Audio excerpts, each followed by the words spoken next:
दोस्तों, आज दुनिया में एक बहुत बड़ा खेल चल रहा है। ये खेल है तेल का और तेल के रास्तों का, और इन दोनों को इनडायरेक्ट कहें तो ताकत का।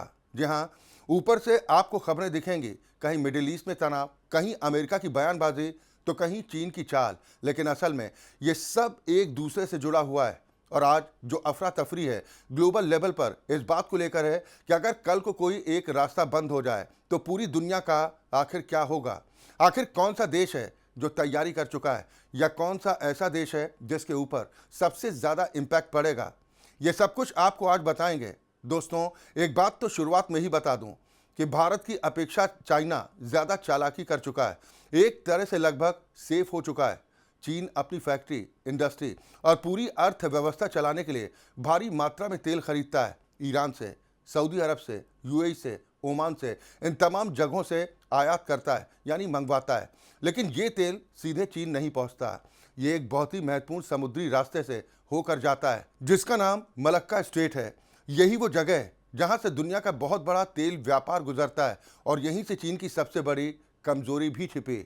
अगर कभी युद्ध हुआ, खासकर भारत या अमेरिका के साथ, तो इस रास्ते को रोका जा सकता है। और अगर ये रास्ता रुक गया तो चीन की फैक्ट्री, बिजली, ट्रांसपोर्ट सब कुछ ठप हो सकता है।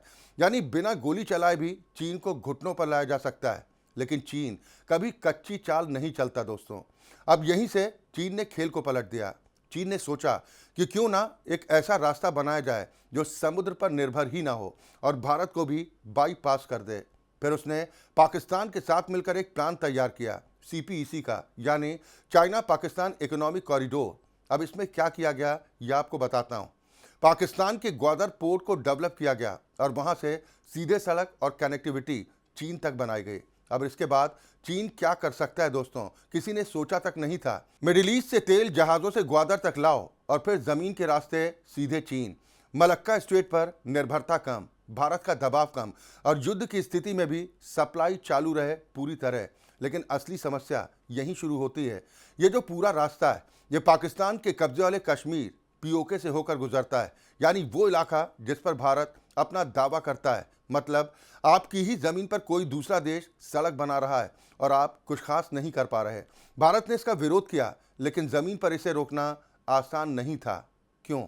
क्योंकि ये सिर्फ दो देशों का मामला नहीं, इसमें चीन की आर्थिक ताकत, पाकिस्तान की जमीन और इंटरनेशनल राजनीति सब कुछ जुड़ी हुई है।